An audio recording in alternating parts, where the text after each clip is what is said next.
ভাই, ইউরোপে আসছি স্বপ্ন পূরণের জন্য। ইউরোপে আসছি স্বপ্ন পূরণের জন্য, স্বপ্ন পূরণ হয়েছে।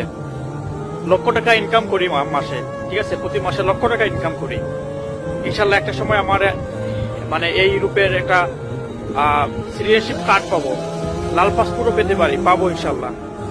আমার সবকিছু হবে, বাড়ি হবে, গাড়ি হবে, আমার কার্ড হবে, আমার লাল পাসপোর্ট হবে, আমার ছেলে সন্তান, আমার সবাইকে আমি এখানে এনে সুখে শান্তিতে বাস করতে পারবো, লক্ষ টাকা ইনকাম করতে পারবো, সব হবে। কিন্তু একটা জিনিস আপনার হবে না, সেটা কি জানেন? সেটা হচ্ছে কি আপনার ঈমান। আপনার ঈমান আপনার কাছে থাকবে না, আপনার জান্নাত আপনার কাছ থেকে চলে যাবে। আপনার জান্নাত আপনার হবে না। সব হবে কিন্তু এই জিনিসগুলো আপনার হবে না। তো অনেকে আমাকে বলতে পারেন, ভাই কেন হবে না? আপনি মানে আপনি ধরে রাখতে পারেন না, বা আপনার ঈমান নষ্ট করে ফেলেন, এই জন্য কি সবাই করবে না? আমরা ইউরোপীয় দেশগুলোতে আসার পর আমরা